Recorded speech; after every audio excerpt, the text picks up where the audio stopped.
Fala Digoresters, está começando o Digocast, o seu podcast que vai falar sobre os empreendedores, startupeiros e também os agentes de inovação do estado de Mato Grosso. Eu sou Fábio Silva, sou voluntário na Digorest Startups e eu estou aqui com duas pessoas que eu admiro muito, que eu já acompanho há algum tempo dentro desse rolê da inovação, seja aqui, exatamente em Mato Grosso, e também fora do estado de Mato Grosso, pois nós temos aqui na mesa o Lucas. Tá chegando aqui o nosso pau rodado aqui em Mato Grosso. Aí, muito obrigado por estar aqui. Clara, satisfação. Entre vários rolês que a gente já fez junto aí, agora mais um. A gente está aqui para bater um papo e a gente vai conversar, a gente vai entender bastante aí quem são vocês, pessoa física, no primeiro momento. E no segundo momento a gente vai entender qual é o impacto que vocês estão gerando para o nosso ecossistema de inovação. Os dois, né, quando a gente falar do aspecto profissional, são de instituições financeiras.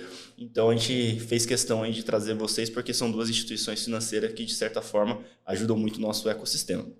Lucas, vou começar com as damas, perguntando... Por favor. Né? É justo, não é? Muito justo. Tá certo.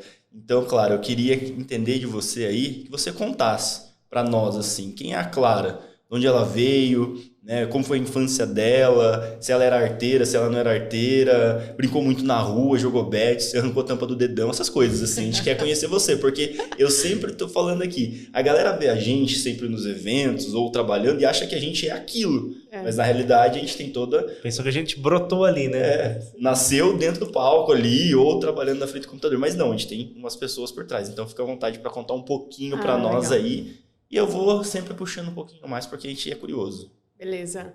Eu sou de Rondonópolis, aqui do Mato Grosso, então sou mato-grossense. Fui uma menina muito arteira, com certeza, assim, demais. Minha mãe que segure, né? Meus filhos, tenho 2 filhos e nenhum deu trabalho para minha mãe, enquanto eu dei para... Assim, 10% do que eu fui para minha mãe foram que eles foram para mim, assim, super tranquilos. Sempre fui muito curiosa. E aí, a curiosidade muito em relação à TI, né? Desde sempre, assim. Eu tô com 40 anos, então eu peguei uma fase bem diferente, assim, do que a gente tem hoje. Desde sempre muito ligada à tecnologia e também elétrica, assim, sabe? Minha lembrança de meu pai comprar um som ou qualquer coisa em casa e eu desmontar e estragar tudo. Sobrava sempre um parafuso. Sobrava assim. E ele ficava muito pé da vida comigo.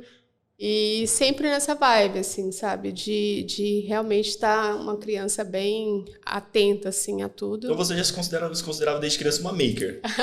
Ou não? Mais ou menos, mais ou só menos. Não tinha esse nome, talvez? Só não tinha o nome. Mas acho que, e assim, essa vontade de fazer coisas, né? E de se intrometer em tudo... relacionado a criar alguma coisa sempre foi algo que esteve comigo. Hoje eu gosto muito de fazer coisas como decoração, então é um hobby que eu tenho também. Tenho 2 filhos, um de 7, que é o Murilo, que ele fala que vai ser um jogador de futebol. Vamos ver, Você né? falou, né? Ele já tá jogando numa escolinha aí que tem caracterizada por revelar bons jogadores. Exato, e eu tenho o Guilherme, que tem 23 anos, que é agrônomo, formou há pouco tempo. Está no Nortão aí do Mato Grosso já trabalhando na área também. Você falou também que você gosta de artes, né? Comentou com a gente. E essa paixão, ela nasceu como? Porque me parece assim, eu era meio maker de construir as coisas e tem a arte também, esse lado. Tem. A arte é o que, assim, de fato, eu tenho fotos assim pequena, nem sei quantos anos eu tinha, mas eu já estava ali com tinta, com lápis. É uma paixão mesmo, assim. Hoje eu faço várias coisas também, com acrílico, com aquarela. A maioria eu não gosto, né? Depois eu não uso. Tenho visto pouco post, inclusive, me confesso. E aí, algum tempo atrás, eu comecei a usar tablet, né? Fazer isso de forma digital. Mas ainda fica um pouco meio acanhada, assim, de mostrar. E aí, às vezes, esse tempo atrás eu montei o Instagram, comecei a mostrar e depois voltei de novo. Falei, não vou mostrar para ninguém, tá muito feio isso aqui. Sou crítica de mim mesma, então eu falei, não, vamos voltar aqui, vamos só para o mundo corporativo mesmo. E você estava falando do seu mais novo, é o Arthur. Murilo. O Murilo é o mais novo, né? É. Ele gosta de jogar bola. E você é aquela mãezona que tenta jogar bola com ele? Ou Jogo. aquela que deixa ele jogar lá, assim? Jogo, sempre. Tô sempre na quadra com ele. A galera, assim, me tem como a tia da quadra. A dona Tia da resenha, chave. né? É. Sempre quando eu posto com ele, finais de semana. Também ele tem os treinos no Meninos da Vila, sempre tô lá com ele também. Adoro também ficar... Acho que é um momento, né, de mãe e filho ali, acho que é legal. E também gosto da galerinha, né, da resenha ali da galera, de ficar com as criançadas ali, é bem legal também. Mas sabe que isso é muito legal? Porque, em tese, dentro do que seria considerado padrão, seria o pai que estaria ali jogando ele também bola vai, e tal. a gente reveza, porque ele fica de dia, né, e eu fico à noite. Então, o Murilo, ele não tem fim, a energia dele, então o pai fica de tarde fazendo isso e eu à noite, e não tem fim. Realmente não tem fim, assim. Mas é bom, né, Lucas? Porque se você pensar, já são 3. Dá pra fazer o timezinho ali pra jogar de boa. Um vai no gol, 2 na linha. Não, são 2 só. São Murilo e Guilherme. Não, mas aí seu esposo sim, também, entendeu? Sim. É isso que eu quis dizer. Já dá pra fazer um timezinho ali. Já vai. Golzinho na rua já dá pra fazer. O chinelinho assim, né? Se o mais velho junto ali, já tem os 4 ali, tá de boa. Quem nunca? Quem nunca arrancou um pedaço do dedão? Né? Não, e o pior era aquela hora de lavar, né? Minha mãe, ela não perdoava a hora de lavar ali mesmo, era sabãozão de coco e a buchinha dura ali, assim, porque não, tem que tirar a bactéria. Aí tirava a bactéria e mais um pouquinho de tecido da ponta do dedo. E não sei, né, naquela época o metiolate ardia ainda. Ardia agora muito. Não existe mais, né? Ainda bem, né? Eu não queria que Maria Tereza nem Jorge Miguel passassem por essas dores que eu passei. Não dá. Entendi. E você, Lucas, conta pra nós aí também um pouquinho, né? Você nasceu em São Paulo. Nasci no interior de São Paulo, uma cidade bem pequena, chama Santa Cruz das Palmeiras, movida ali muito pela indústria do açúcar, da cana, etanol. Que região ali que fica a cidade? Fica bem entre Ribeirão Preto e Campinas. Então, é uma cidadezinha muito pequena. Eu tenho 3 irmãos, sou o irmão mais velho, então sofri com todos os aprendizados que meus pais poderiam ter, né? Porque é sempre o irmão mais velho que tem menos privilégio, que a família ainda está se estruturando. Então, é o que eu falo, né? A gente vem plantando para os outros colherem nessa questão ali, né? Depois disso, hoje, né? Eu sou casado, tenho uma filha de 3 anos, Cecília, minha esposa Amanda. Eu, desde pequeno, assim, eu sempre fui muito fissurado em futebol. Então, futebol era sempre futebol. Sempre estava jogando bola em algum lugar. Sou São Paulino, então... Eles estão animados. Saíram bastante lugares. São Paulinos estavam meio escondidos, eles apareceram. Apareceram agora. Mas eu sempre gostei muito e assim, de paixão mesmo, sabe? Acho que tinha como um grande sonho em estádio de futebol, assistir, não perdia jogo. E tem um lado nerd, né? Sempre gostei muito de videogame, então... desde Super Nintendo, PlayStation 1, PlayStation 2, aí dei uma parada... E depois PlayStation 4, caro, né? E assim vai, ficou caro, e aí você vai tendo outras prioridades, mas sempre tive esse lado nerd de gostar de videogame, quando surgiu o celular, gostar de ver os aplicativos e como que fazia, e sempre era aquela pessoa que tipo, nossa, mas como que tira um print no celular? Hoje é trivial, mas quando surgiu isso não era, né? Então, isso expandia para computador, e aí... Sempre gostei muito de jogar também. E aí você vai ficando muito no computador, muito no videogame, você vai ficando mais nerdzinho. E aí isso foi virando uma paixão, essa paixão por tecnologia, de querer saber, nossa, mas o que está saindo? Não só de jogo, mas de quaisquer outras coisas que vão permeando esse mundo, né? E aí esse mundo vira uma imensidão. Você era aquele cara da família que todo mundo chamava, resolve uma coisinha aqui no meu computador. A impressora ou faz alguma coisa pra mim, assim. Era o meu caso também. Acontecia assim, tipo, filho, dá pra você ver alguma coisa ali, porque eu fui imprimir um negócio e não tá saindo a impressora. Ou então, nossa, a internet caiu, você não pode dar uma olhadinha? E assim, na época que a internet tava começando ainda a ser a internet que a gente tem hoje. Da larga. Não, você não é da internet discada. Peguei essa época. Eu já tava aqui. Mas eu peguei bem a transição dessa época. Então tinha aquele lá de você só usar o o MSN de final de semana, porque era mais barato, torcer Ou pra depois da meia-noite. Ou depois da meia-noite. No meu caso Um era pulso, isso. né? Depois da meia-noite, um pulso. Um pulso. Eu usava mais no final de semana. E torcer pra ninguém ligar em casa, né? Porque Né? atendia o negócio, caía. E você sabia que ia ligar, né? Então, mas aí sabe o que eu fazia? Eu abaixava o volume do telefone. Do telefone? É. Mas eu sabia por causa da caixinha de som. Não, começava tinha como saber assim também. Mas pra ninguém atender, eu abaixava o volume. Ah, entendi agora o Entendeu? seu rolê. Entendi. E aí a gente dava um jeito de Sua ficar mãe mais sabe tempo. que você fazia isso? Não tá sabendo agora. Boa. Então você não pegou a época do ICQ. Você pegou o ICQ, né? Peguei. Decorou os 21, 22 números que tinha pra Sim. conversar com os amigos? Eu nem sei do que você tá falando. 21, 22, mas isso aqui eu É sei sério? o que é. É. Mas sério? esses 21, Era um 22... número, 128, alguma Não, coisa. hoje todo mundo é acostumado com arroba, né? Isso. Ah, qual é o seu arroba? Tal. No ICQ não. Qual é o seu número de ICQ? Eram 22 números. Ah, era um ID da pessoa, assim... Exato. E você tinha que saber, digitar certinho lá o número pra você conseguir acessar. Daí ele fazia o barulhinho lá do... Chegava a mensagem e Isso começava. Era aí. maravilhoso Eu usei aquela bastante época. isso aqui. Nossa. Bastante. Eles até tentaram ressurgir isso aqui, É. mas não rolou. Não deu certo. Essas coisas assim, elas nasceram pra curtir o momento e depois acabar. E eu gosto muito de ler também. E agora eu tô trocando o hábito da leitura por passar a ouvir, né? Porque agora tem os livros, mas tem os audiobooks, tem os podcasts que às vezes são melhores que alguns livros, né? Então, inclusive esse aqui. Então, a gente tô nessa mudança. E sempre assim, desde criança também, aquela pessoa que gosta de... tem um suco diferente. Vou tomar esse suco. É horrível, mas eu tomei o suco, experimentei. Então, eu sempre tive isso de experimentar, testar alguma coisa nova. E aí, hoje, né, fazendo essa reflexão, tudo isso vai moldando a gente pra gente chegar onde estamos, né? Mas você estava falando de esportes. Especificamente o futebol, né? O nosso futebol aqui. Você gostava tanto da paixão pelo São Paulo, mas também de jogar, de praticar. Essa paixão de esporte é uma coisa assim de família, de vocês também, de praticar esporte, ou é algo seu, assim?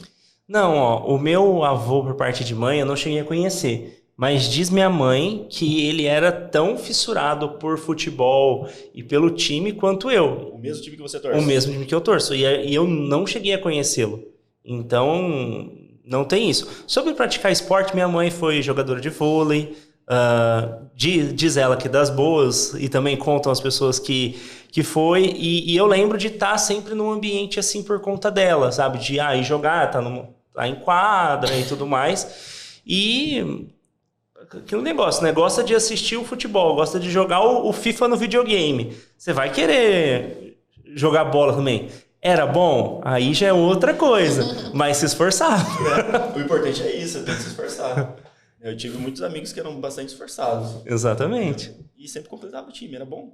Exatamente. Isso faz muita falta, assim, quando você não tem esse grupo para poder jogar. Eu também sou esportista, como você sabe, mas vou insistir ainda no esporte aqui contigo, porque mudou agora, né? Agora você é um novo esportista, você tem uma nova modalidade aí.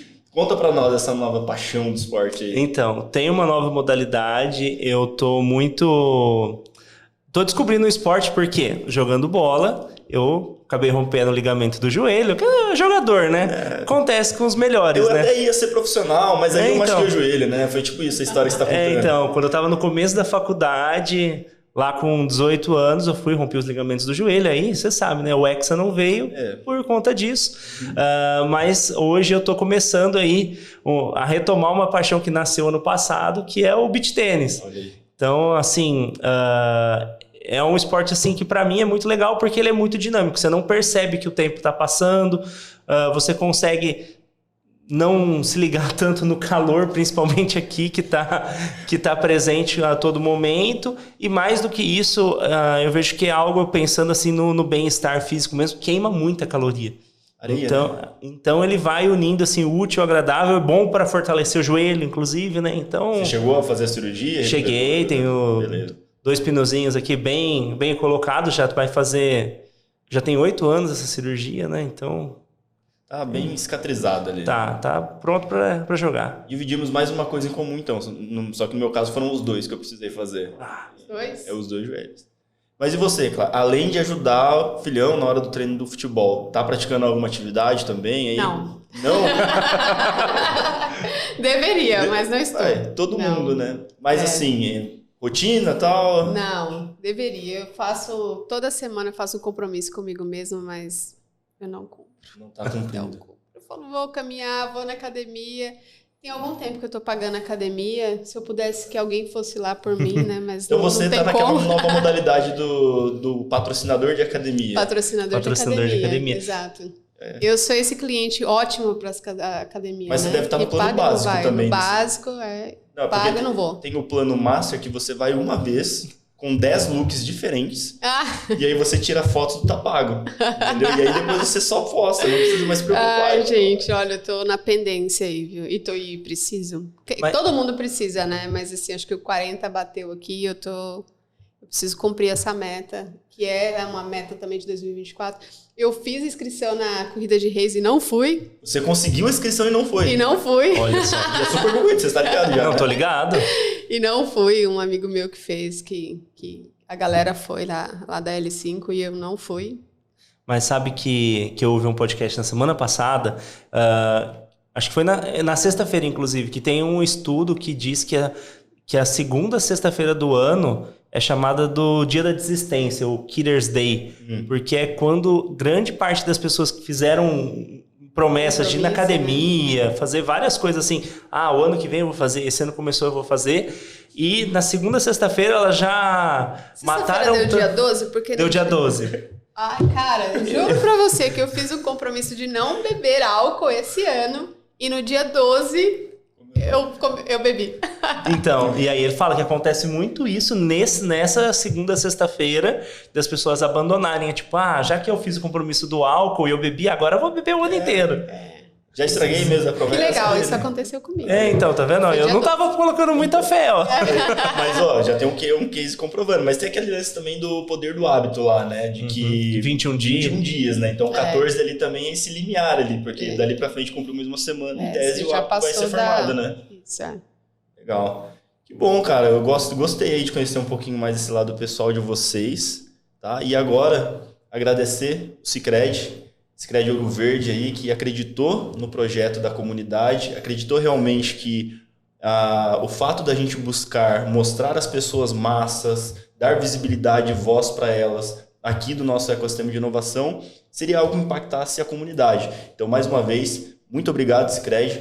Todo episódio eu falo, eu sou associado do Sicredi Ouro Verde, sou muito feliz, tenho muito orgulho disso e espero que a gente possa continuar essa parceria por um bom tempo aí, porque a gente tem aí, segundo as nossas contas, pelo menos 60 pessoas para colocar nessa mesa aí.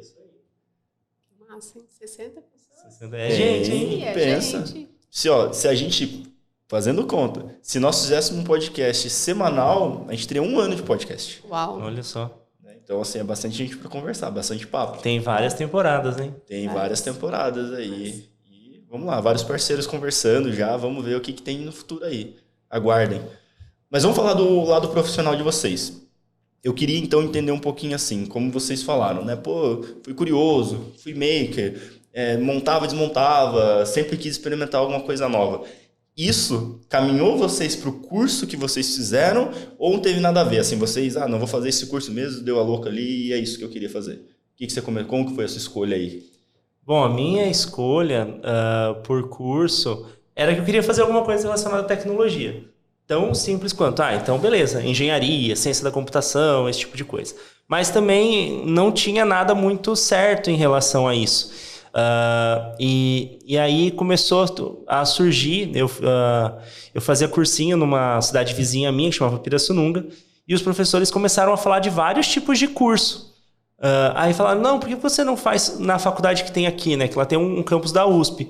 Aí eu falei assim, mas faculdade de zootecnia e engenharia de alimentos. Não fale mal da zootecnia. Nada contra os zootecnistas. Eu sou zootecnista. Nada contra os zootecnistas. Aí eu falei assim, mas não faz sentido, eu não quero fazer engenharia de alimentos também, né? Mas aí a gente teve uma ação com a faculdade, eles vieram explicar os cursos. E aí explicaram o curso de engenharia de biosistemas, que une tecnologia, automação, robótica. Foram falando aqui, jogando só as palavras. E também tem a parte de energias renováveis, porque antes falava muito energias renováveis, sustentabilidade, não se falava tanto em ESG, né? Que nem hoje, tudo é ESG, né? De alguma forma, de alguma forma fez o mínimo do mínimo, ESG. E aí eu falei, cara, tipo, isso aqui faz sentido, porque tem uma parte realmente que vai tratar a tecnologia, mas tem uma parte de meio ambiente, assim, né, que me atraiu. E aí entrei na faculdade, assim, foram os melhores anos da minha vida. Todos. E fica onde o campus? Em Pirassununga. Lá em Pirassununga mesmo. E foi muito bom, assim, porque a faculdade em si, ela é um novo mundo, né? Você conhece gente de tudo que é lugar, no caso ali, tipo, gente de vários países, tipo, professor que era peruano, colombiano, argentino, e aí você passava em cálculo, mas você saía já com certificado de espanhol também, porque era cálculo em espanhol. Então tinha essas coisas que aconteciam, né?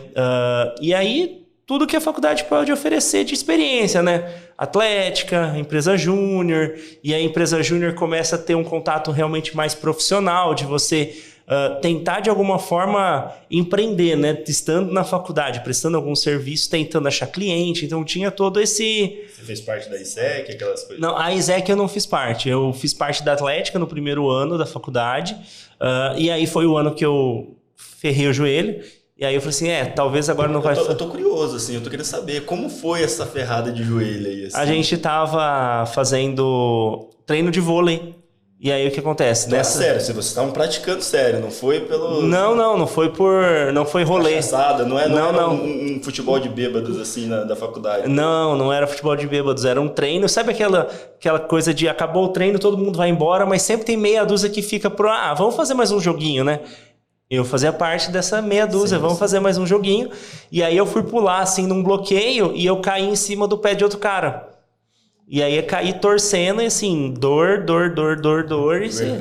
O joelho ficou desse tamanho, parecia uma bola de basquete. E deu nisso, sabe? Deu em cirurgia, pino e tudo mais. Mas aí, voltando na questão da empresa júnior, toda essa experiência de empreender. E assim, não era fácil arrumar cliente para uma empresa júnior. Principalmente porque o nosso cliente ali era o pequeno produtor rural, que naquela época o cara tinha muito... E hoje eu vejo que isso mudou muito, mas tinha muito aquela cabeça de tipo, eu sempre fiz isso nos últimos 20 anos, minha vida inteira foi assim, por que eu vou colocar um sensor aqui para saber como que está a minha questão da umidade? Ou por que eu vou colocar uma irrigação automática se eu posso vir e posso fazer isso?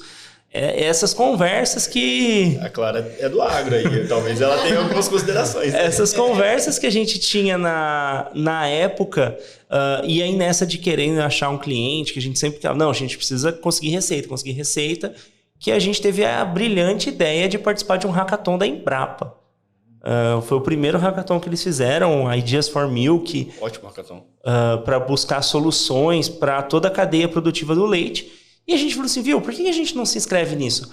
Porque se a gente fizer isso, a gente vai... Olha o pensamento, a gente vai conhecer o pessoal da Embrapa, a gente pega o contato deles e vamos marcar uma apresentação para eles, nossa empresa júnior.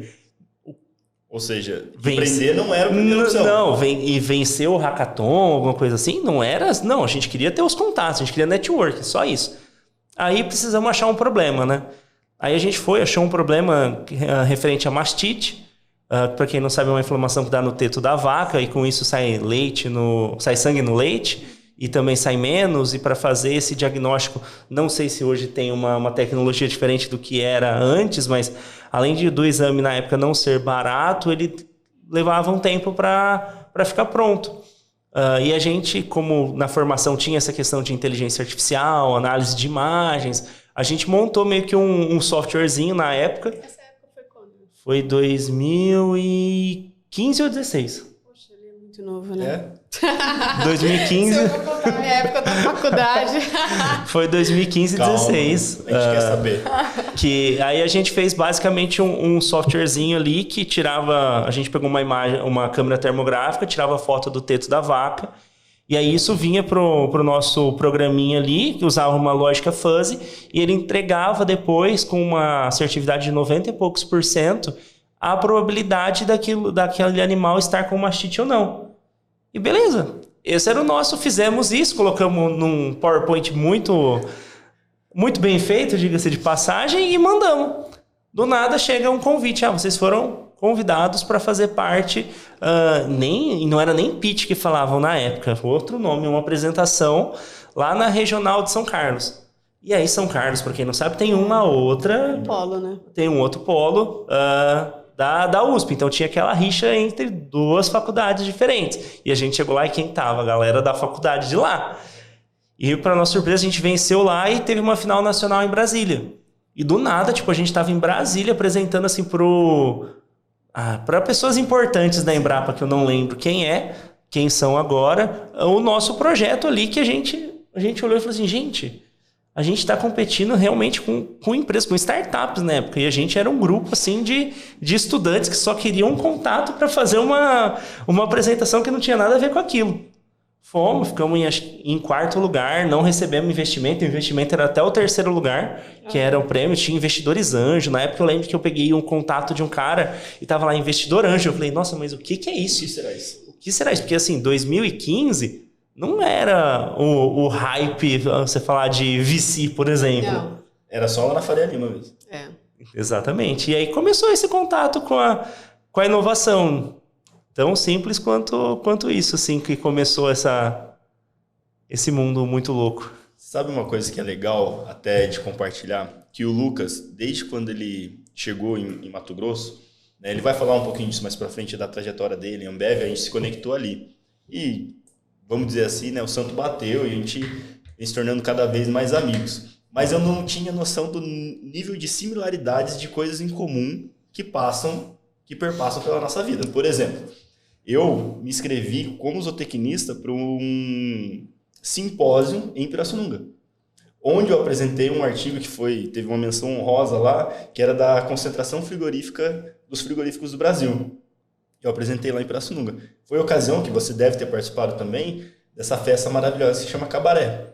Lá em Pirassununga. Essa festa é incrível. Muito boa, inclusive. Né?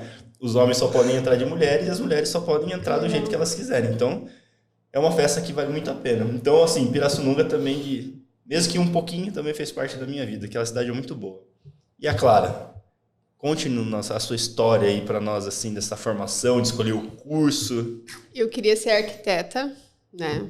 Também gosto bastante, até hoje, né? Decoração, arquitetura. Deve ter uma casa bonita.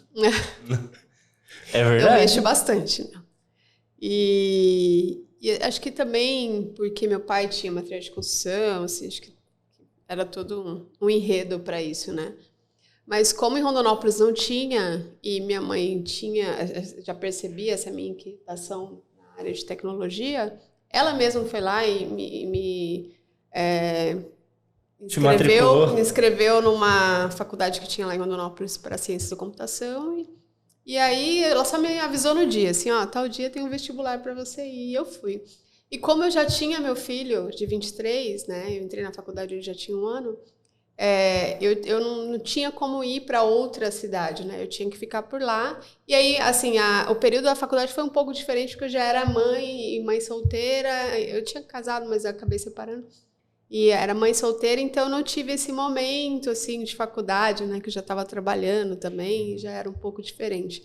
Mas a minha ideia principal era sempre ter sido arquiteta, né? Hoje eu me considero uma arquiteta de soluções. Olha aí. Né? Na área Tá certo. de tecnologia e cibersegurança, que é onde eu fico mais confortável ali sobre o tema. E, assim, a faculdade para mim também foi super legal, assim, foi no momento em que eu já estava fazendo aquela transição, né, de adulto, assim, então, eu fui conhecer a Atlética quando meu filho entrou no Atlética, no agro agora. Ele chegou com aquele starter pack da Atlética pra você. E aí que eu entendi o que era aquela Atlética. Canecona de alumínio, tirante. Faz parte. Eu não conhecia, né? Não era da minha época. Mas, assim, eu fiz ciência da computação e um curso também muito legal, porque hoje em dia a ciência da computação está bem, assim, polos, bem grandes coringa, polos, né? Porque Quando tudo era mato, nessa questão ninguém falava muito, você... Exato. Pela visão da sua mãe, tinha 80 pessoas, 80 pessoas e assim, eu lembro que tinha no máximo 5 mulheres, assim. E formandas, a gente juntou várias turmas e formaram, acho que no máximo 4, assim. Mulheres. E mulheres, mas isso porque ficou de outras turmas, então, assim, uma galera bem pequena mesmo na época. Esse curso, então, ele já não era um curso muito novo, né? Ele já era um curso que já tinha algum tempo na cidade.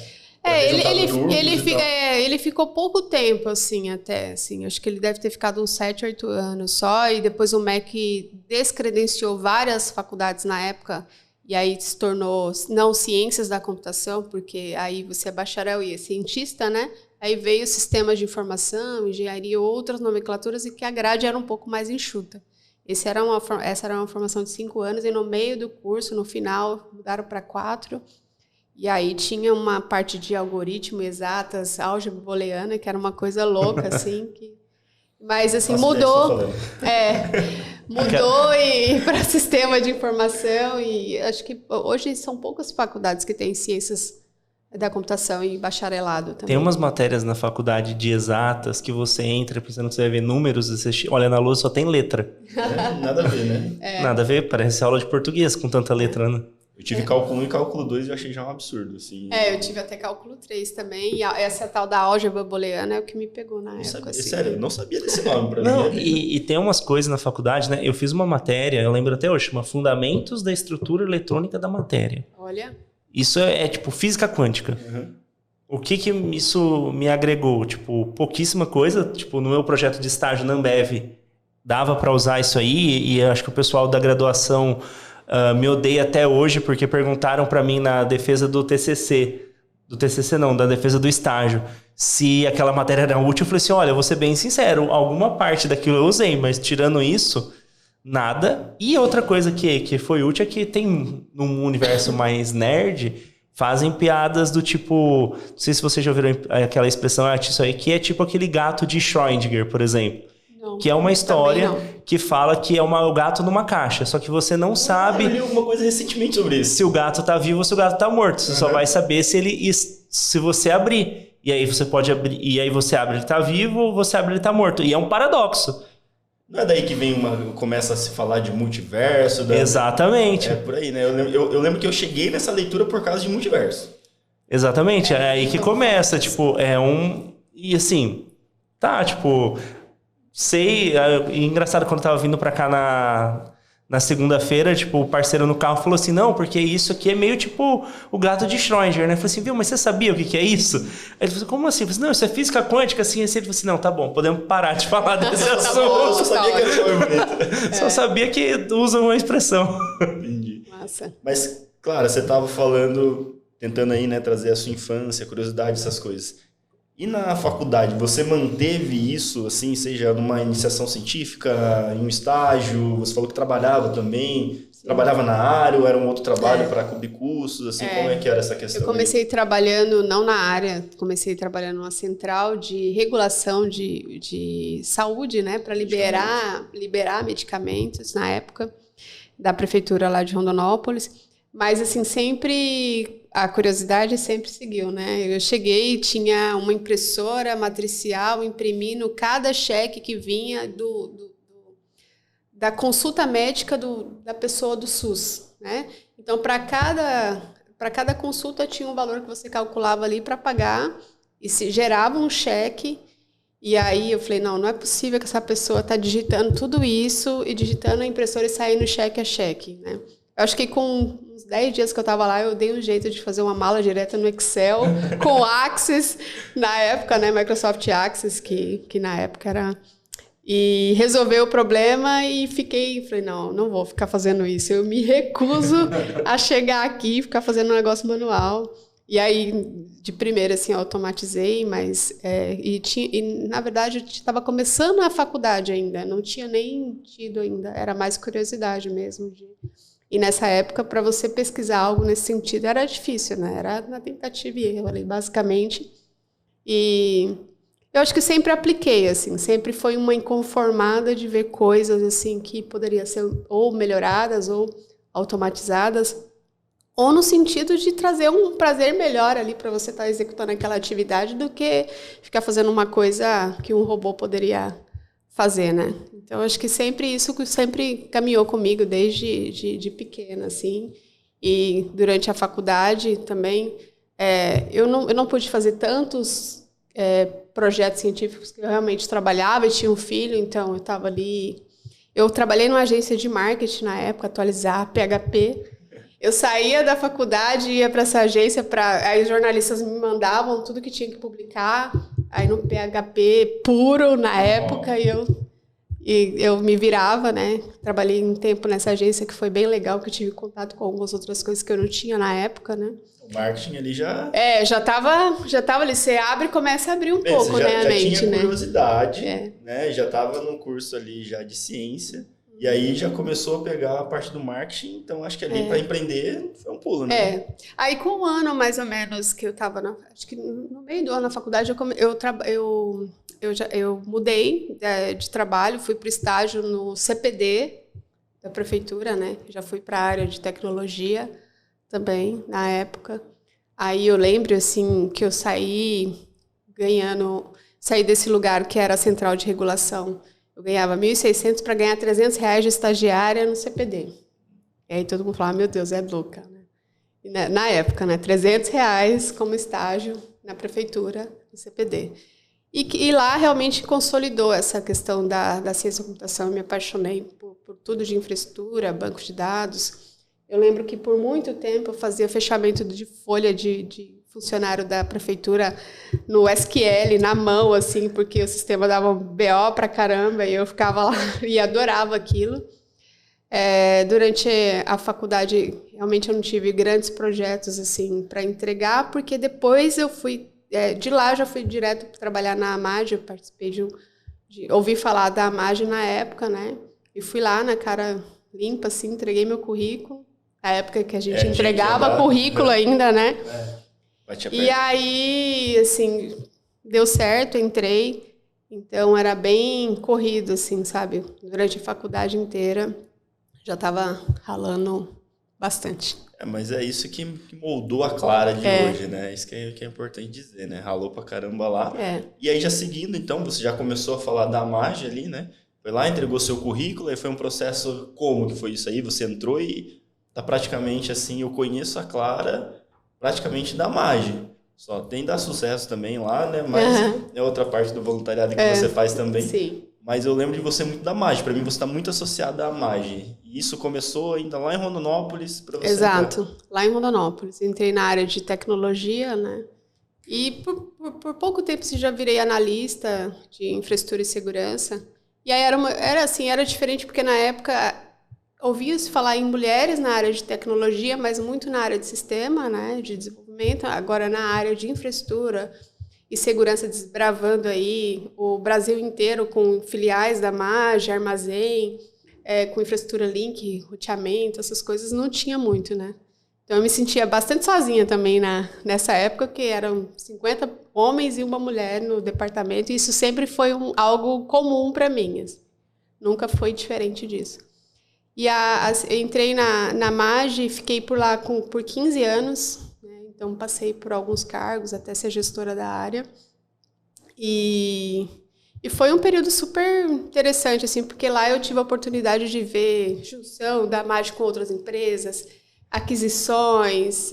aquele transtorno de juntar a base de dados suas com outra empresa. Filiais na Noruega, na Suíça, Argentina, que é uma experiência super legal, assim. E também as aquisições, né, e junção com o Bung, com a ADM...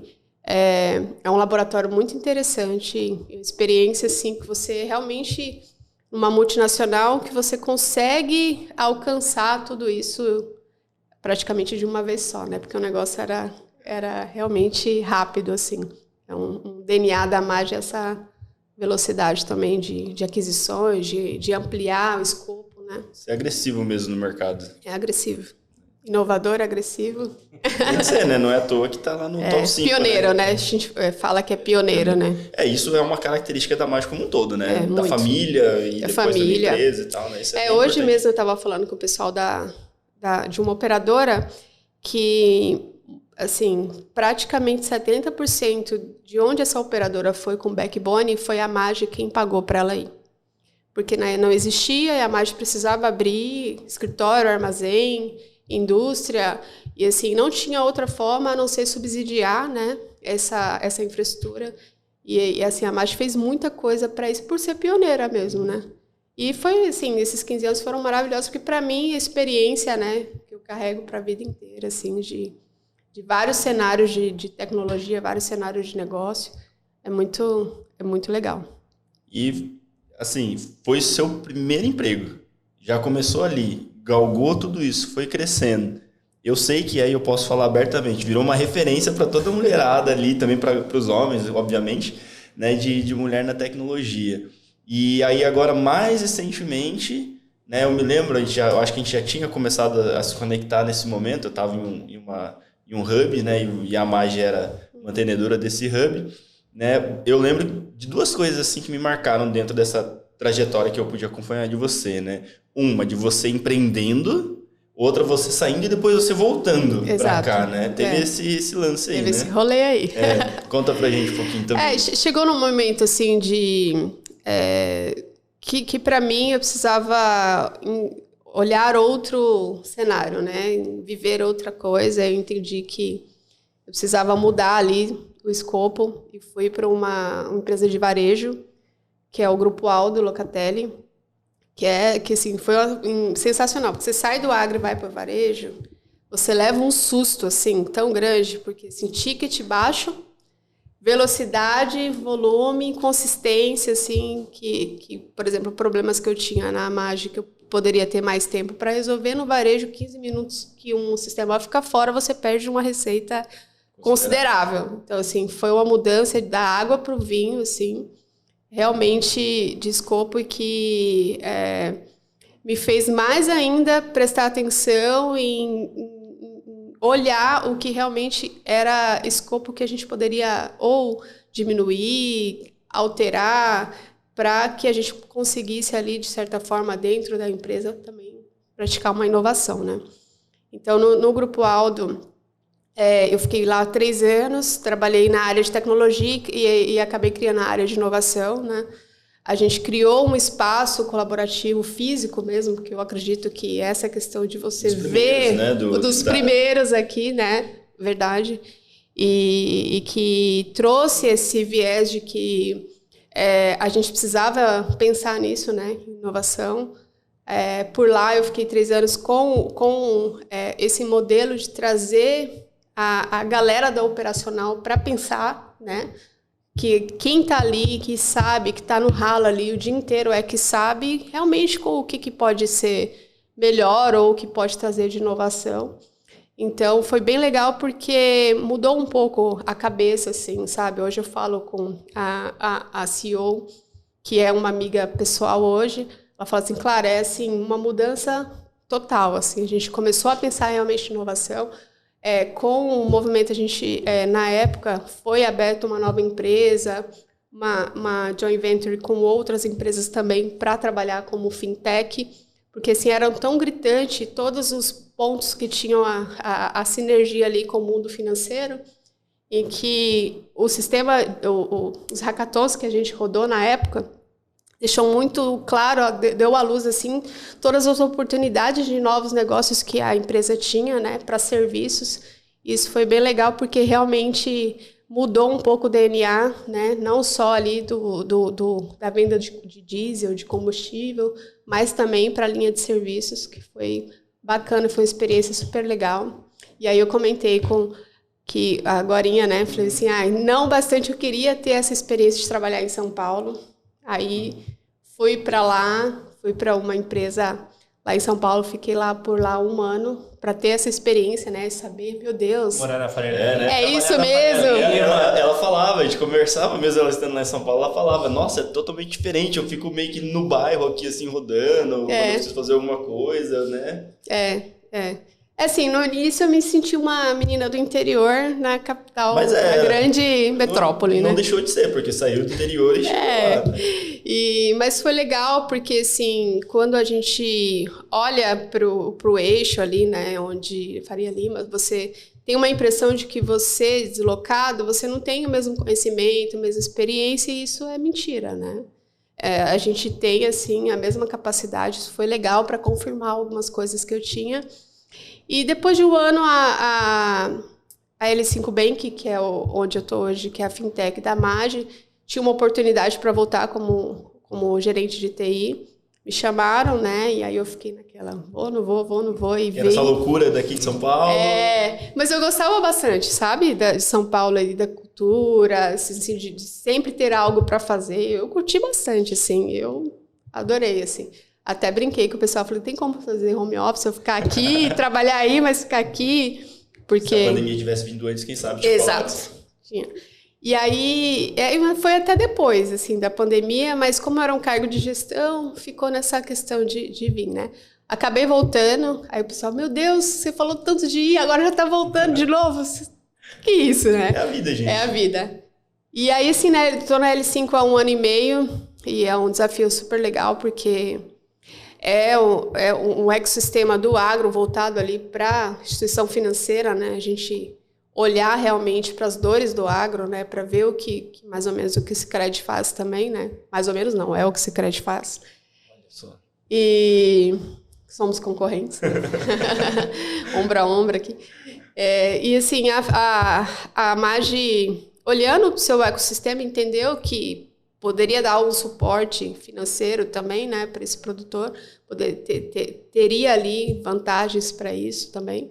A L5 nasceu dessa visão, né, de novos negócios e entender essa necessidade de ponta a ponta do produtor, né, não só do produtor, mas a gente trabalha com o ecossistema, né, a gente fala que é o ecossistema, que não é só o cara que é um CPF produtor rural, mas também com outros atores desse ecossistema que é tão amplo, né, que a gente sabe que é tão amplo. E a L5, ela também para pescar no aquário, né?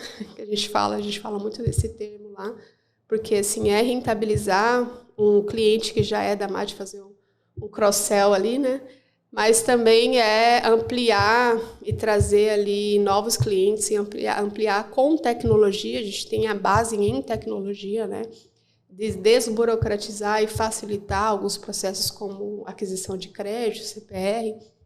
A base nossa é tecnologia, trazer uma facilidade, trazer informação para que esse processo do produtor rural seja mais fácil, mas com aquela dualidade, né, do produtor rural que ainda quer ser recebido, quer tomar um chimarrão, e do filho dele, do filho que já ele não quer ir em nenhum lugar para resolver nada, ele quer fazer pelo celular. Nessas duas frentes a gente trabalha lá também. E tô aqui hoje.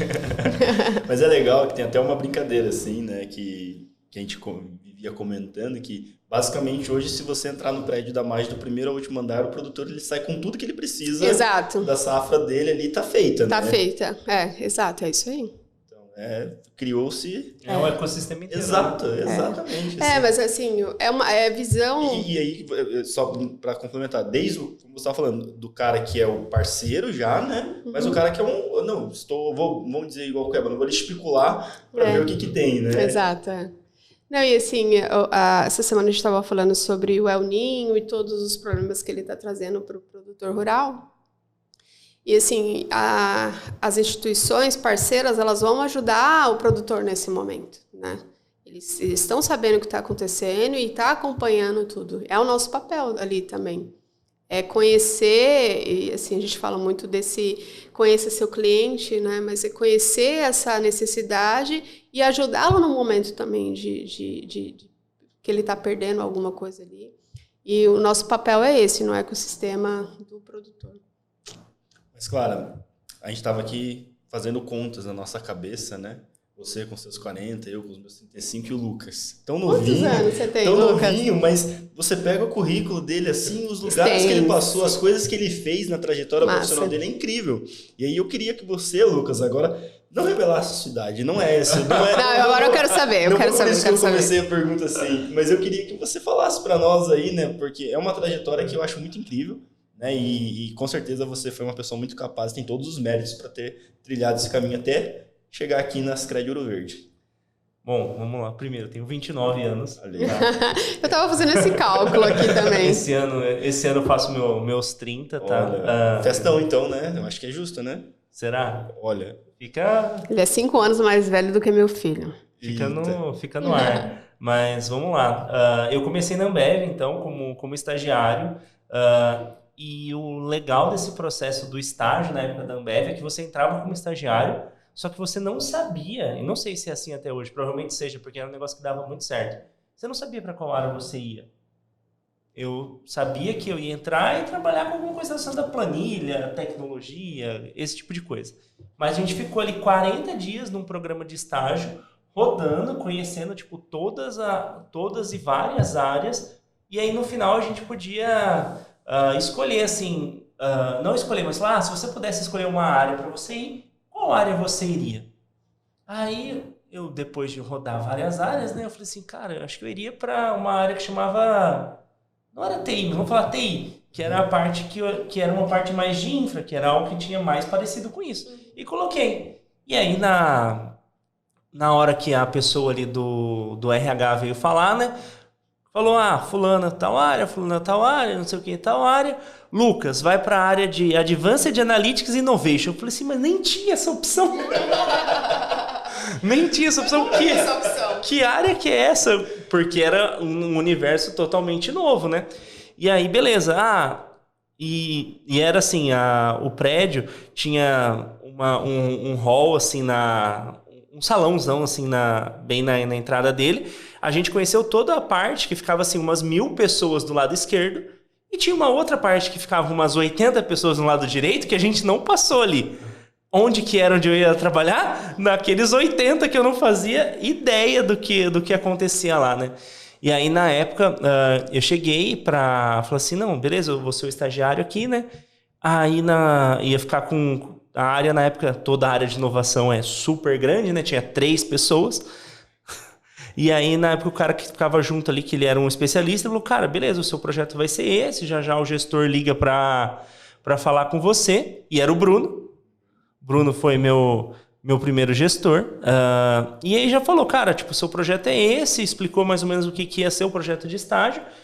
E no segundo dia eu cheguei e falei pro especialista, assim, cara, eu tô com uma dúvida aqui no meu projeto, assim. Ele falou, cara, assim, na boa, eu vou te ajudar, mas o projeto é seu, você é o dono, tipo, você resolve, aqui você vai atrás e deixou isso aqui. Eu falei assim, cara, realmente é isso, então, isso que é o que eles falam muito lá de você ser dono do negócio. E toquei esse projeto e depois eu fui entendendo o que era esse trabalhar com inovação, que na época era fazer muita conexão com startup, rodar a prova de conceito. E assim, só que a gente tinha lá 18 provas de conceito rodadas em um ano, só que iam para frente, 2, 3. Mas o porquê, né? Porque além das provas de conceito, o funil antes por trás disso era muito grande. E aí eu sempre fiquei me questionando isso e a gente falou, cara, a gente não está tendo tanto sucesso porque a gente só está tirando pedido. Então chegava alguém, por exemplo, assim, um vice-presidente da área de cervejarias, ia para a China, via um negócio funcionando e falava, cara, eu quero isso aqui. E aí a gente vinha e procurava uma startup para trazer e fazer isso aqui. Só que isso de pastelaria. Pastelaria. Só que muitas das vezes... Pega o pastel, você vai fazer o seu pastel. Que é pastel do quê, né? Não sei, vai fritando aí que até o final eu decido. É isso. E aí a gente começou a falar assim, nossa, a gente precisa trabalhar o quê? Então a gente precisa trabalhar a cultura. E aí começamos um trabalho de cultura, falar sobre design thinking. E aí que eu vejo que deu uma grande virada, assim, para mim. Porque na época, beleza, design thinking, isso... O que é isso, né? Beleza, fui ali, entendi, falei assim, mas... E aí, algo um pouco mais prático. Aí tive a oportunidade de fazer um curso lá no... Não vou lembrar o nome da escola, mas que era uma certificação em Design Sprint. Eu fui, fiz, na outra semana eu falei assim, vou fazer um teste com o pessoal ali da área de analytics mesmo, né? Eu olhava uma parte financeira. Mas ali ainda você já não era mais estagiário. Não, já era analista. Uhum. E aí fiz não parei mais de fazer. Foi esse ano inteiro, tipo, até o meio do ano eu tinha feito um monte. E nesse ano acho que foram umas 40 design sprints, assim, você pega que o ano tem 52 semanas, você vai fazer 40, é absurdo. E aí... Rodava de uma semana? rodava de uma semana. E aí o negócio ia indo, deu 6 meses, e é um negócio assim, muito legal da Ambev, que eles reconheciam você se você estava entregando. Então, tipo, com 6 meses eu virei especialista, depois de um ano eu estava virando gestor. Porque chegou uma hora que eu falei, cara, não consigo colocar isso na minha agenda, então precisa contratar pessoas. E aí comecei a trazer pessoas para trabalhar com isso. E aí as frentes foram evoluindo. Tanto que quando eu saí de lá, eu entrei com um time com 3 pessoas. Quando eu saí, eu era gestor de 6, 7 pessoas, mas o time total de inovação tinha 64 pessoas. Então você vê assim que o time cresceu. Quantas vezes o time cresceu? E foi aí que a gente começou a se conectar, porque quando esse time expandiu ali, então que veio a parte dos communities também. Isso, que criou-se o Whale, que a gente trouxe o Marquinhos para trabalhar e começou a rodar. O Marquinhos é meio ruim de responder no WhatsApp, mas a gente tem uma tática boa, né? A tática funciona. Funciona. E se precisar, a gente vai usar de novo, viu, Marquinhos? Pode deixar. E aí começou a estruturar um pouco melhor as coisas, né? Tipo, a minha área ali, minha gerência, cuidava mais na parte de cultura mesmo e também a parte realmente de falar e fazer as sprints de design. Tinha uma parte que olhava mais ecossistema, uma parte que olhava mais pesquisa e desenvolvimento.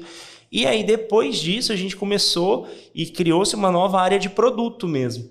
Porque, beleza, tem coisas que saem daqui, que são testadas, que são validadas, que eu preciso fazer a seguinte pergunta. Isso aqui, estrategicamente, faz sentido eu comprar de um fornecedor terceiro ou desenvolver dentro de casa? Se a resposta for desenvolver dentro de casa, o time de produto roda isso e vira. É aí que nasce a AmbevTech.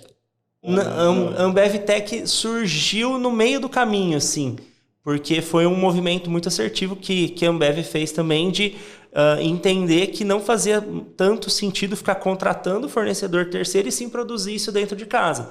Mas dentro do time de inovação a gente tinha aquele dilema, tipo, o pessoal estava construindo aquele negócio que a roda precisava girar. E a gente tinha que construir algo, um MVP um pouco mais escalável dentro de casa para que aquilo lá pudesse rodar ali por um tempo e depois realmente ganhar a escala que fosse necessária. E aí deu muito certo, assim, o time, a Ambev é uma empresa global, o time do Brasil voava, o time das outras zonas que a gente chamava, né? Estavam meio que engatinhando, aí a gente virou um time global, só que aí depois, tipo, já estava indo para o 4º ano que era sempre o mesmo mood, sabe? Tipo, vão ser coisas diferentes, porque é um time de inovação, mas aqui o by the book vai ser o mesmo. A gente vai fazer essas ações de cultura, a gente vai fazer esses tipos de treinamento, e o que foi muito legal ali é que a gente estruturou juntos ali, não só a formação do board da Ambev, mas também ali dos diretores. Então a gente fazia um evento que a gente chamava de Tech Day, que ele tinha 3 pilares, era inovação, tecnologia e futuro. E a gente brincava que a tecnologia é aquilo que existe no mercado faz 5 anos e a gente não usa hoje. A inovação, beleza, é um horizonte de hoje até 3 anos. E o futuro é de 3 para frente, né? O futuro a Deus pertence. E a gente fazia essas rodadas e trazia profissionais. E aí, aquele negócio também, a área de inovação quase não tem o quê? Recurso. E a gente sempre ia na amizade, no ecossistema. Alguma área tinha algum recurso para trazer e foi rodando isso. Muito legal. Foi assim, foram anos muito bons, muito mágicos, mas aí você olha para o profissional e fala assim, cara, mas tipo, de novo isso? Aí eu quis me desafiar, trabalhei 1 ano no Grupo Boticário, no time de transformação lá. É uma empresa assim, incrível, e a missão lá era muito simples, era pegar um modelo de gestão tradicional e começar a trabalhar com OKRs.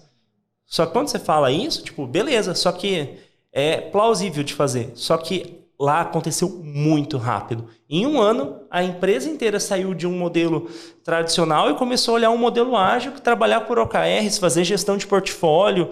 Uma coisa que você olha assim e fala assim, não, mas você não faz isso em 1 ano numa empresa desse tamanho. E estava fazendo, estava estruturado. E beleza, né? Trabalhei com inovação, tecnologia, contato com startup, estava ali no Grupo Boticário muito bem, gostava muito das pessoas, só que quem trabalhou com isso quer um dia fazer o quê? Ou empreende ou vai trabalhar numa startup. Você tá parecendo João Carlos. Porque você sabe o que ele fala, né? Ou você vai criar uma startup, trabalhar numa startup, ou investir numa startup. É basicamente isso. E aí surgiu a oportunidade de uma ex-colega minha lá da Ambev, que está em uma outra fintech, que é a Neon, falou assim, cara, a gente tem uma vaga muito parecida, mas para olhar mais uma questão de olhar para produto, né?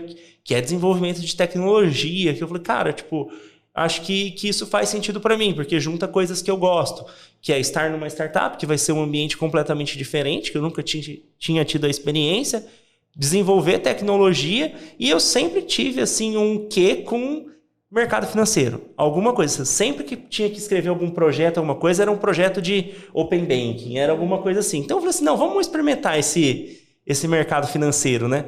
E aí fiquei lá 9 meses, gostei muito assim da experiência de trabalhar em uma startup, e assim, é muito diferente você trabalhar em empresas tradicionais e você trabalhar em startup, porque assim, enquanto uma empresa tradicional tem processo para tudo, uma startup não tem processo para nada. Você só vai e fez. E aí depois que você vai ver se precisava de um ok, precisava disso, precisava daquilo, e funciona dessa forma. Mas aí começou a ficar um pouco longe essa questão da inovação. Porque você está beleza, você está inovando, você está construindo produto, mas e aí? E a inovação? E o que vem diferente?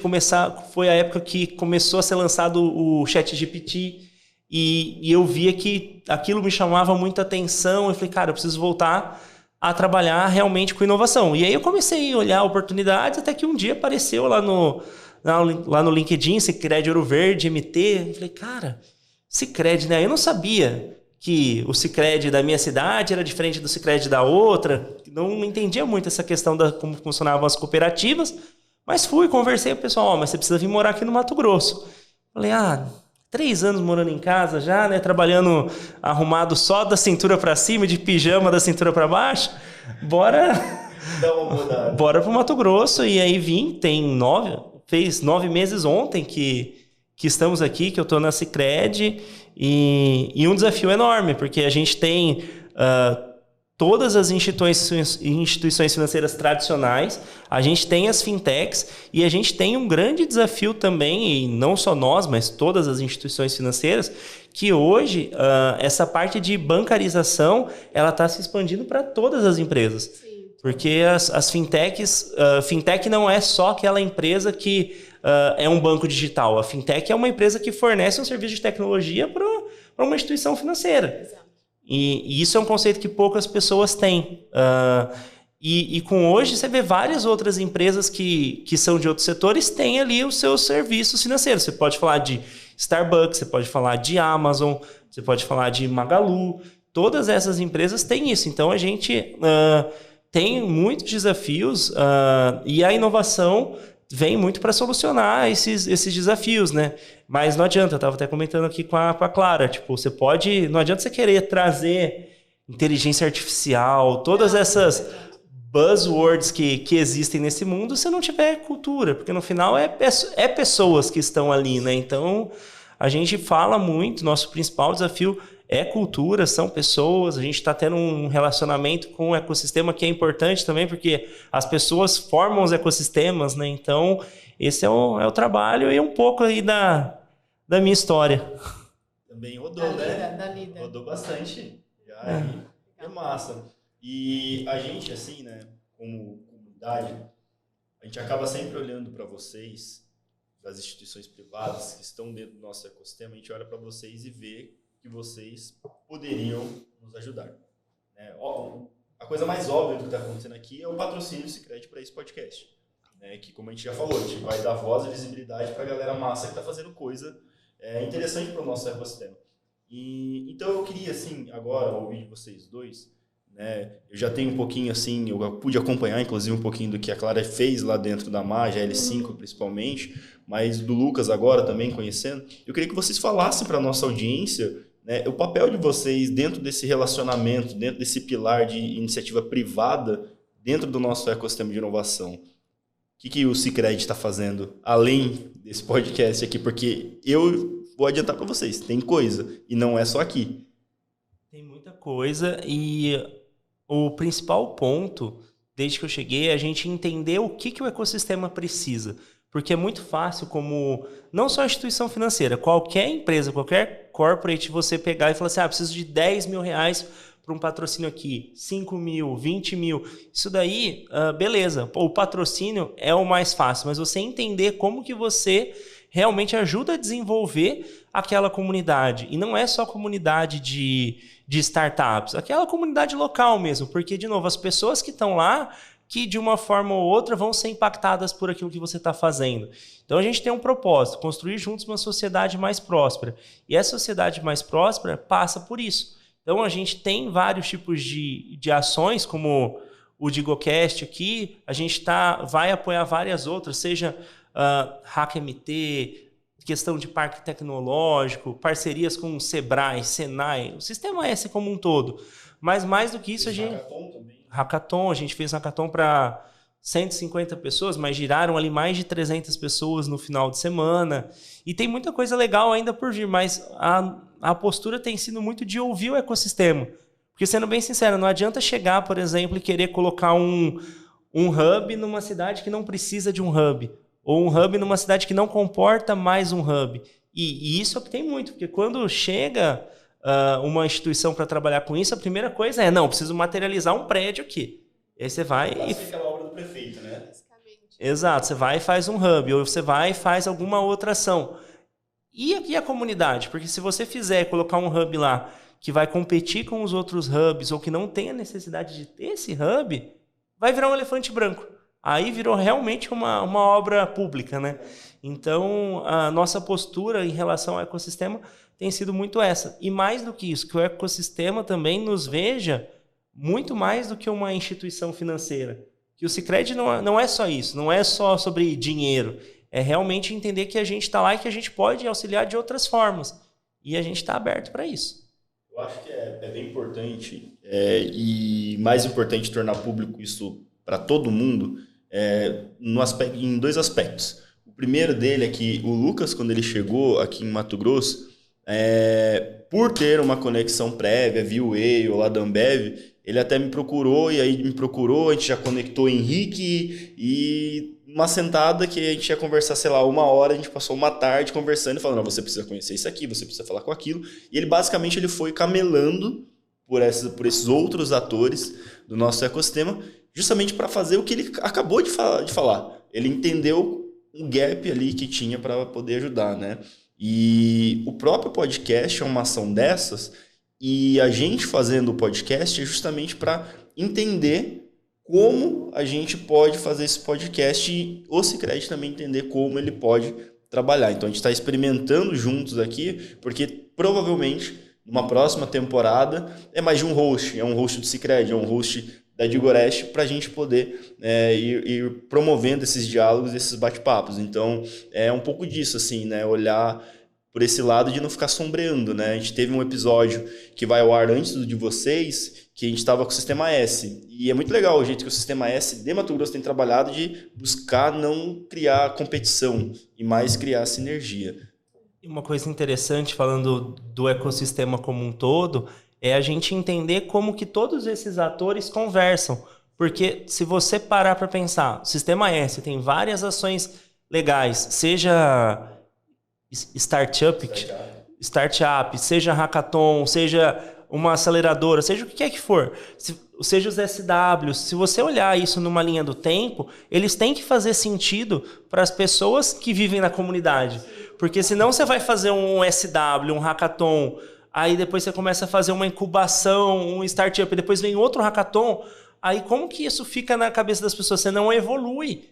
Isso não vai fazendo com que as pessoas passem de um lugar para o outro. Então, tem um trabalho, e a gente tem feito isso ali, de entender como que essas ações podem trabalhar de forma conjunta. E se, por exemplo, vai ter um hackathon da Amage, por exemplo, por que a gente vai fazer um nosso, talvez? A gente poderia, pensar em como estruturar isso de uma forma mais conjunta, porque aí vai virando uma coisa realmente do ecossistema. E fica para o ecossistema, né? Uma frase que eu gosto muito é que o ecossistema é giver, né? Então, é isso.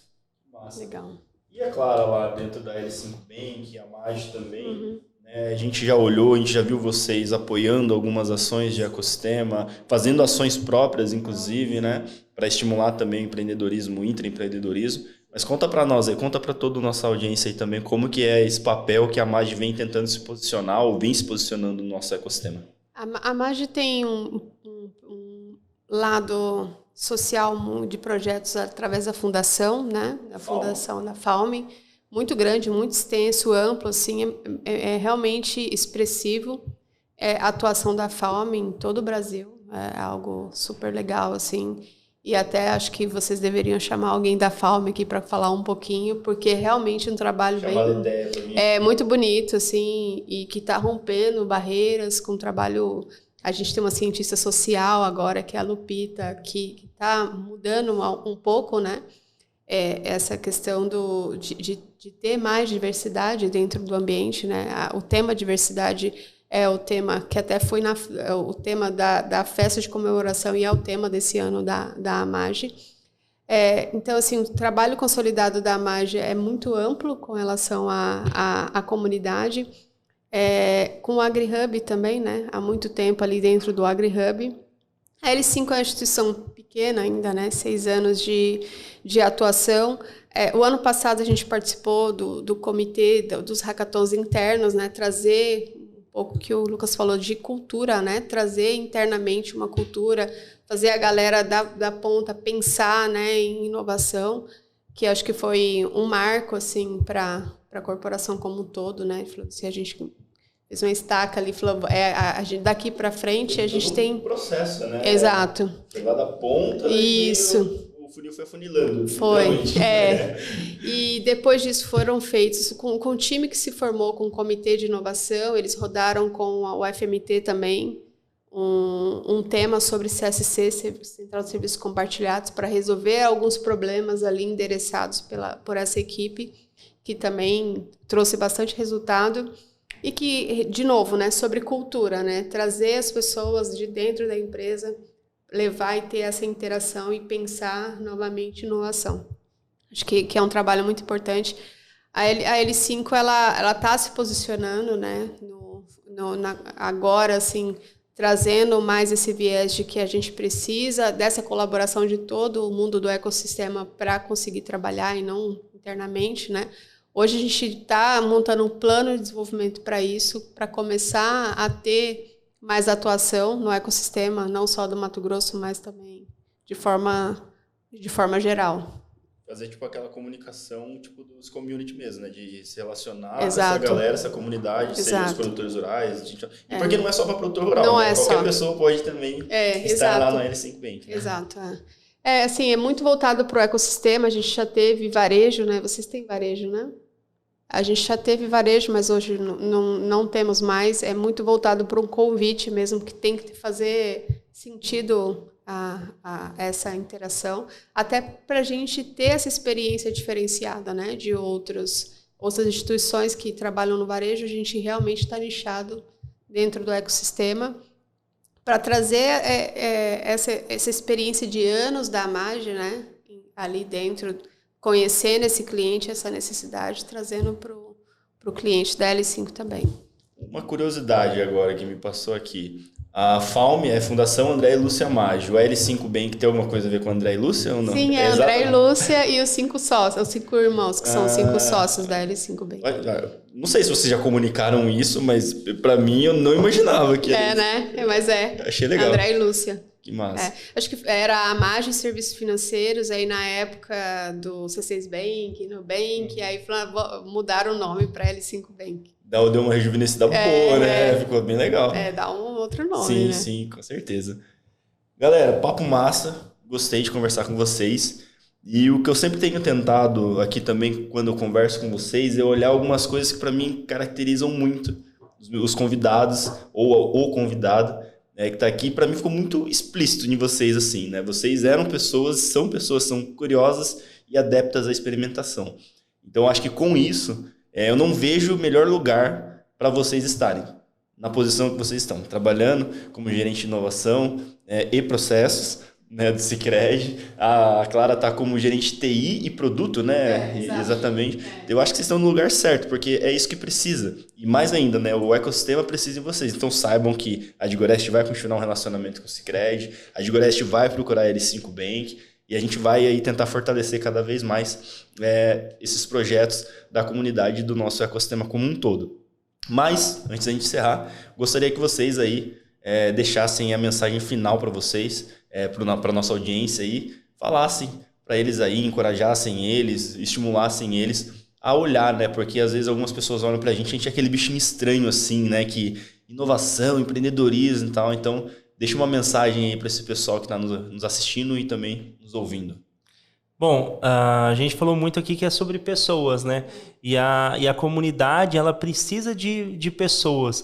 E não só necessariamente aqui em Cuiabá, né? Porque aqui a gente tem a Digorest como comunidade, mas a gente tem todas as cidades do país que podem ter a sua comunidade e às vezes as pessoas não sabem nem como começar isso. E realmente esse é a maior dúvida. Como que eu começo? Não fica pensando no como, só começa. Provavelmente na cidade que você tá vai ter um Sebrae, por exemplo, que o pessoal é super parceiro.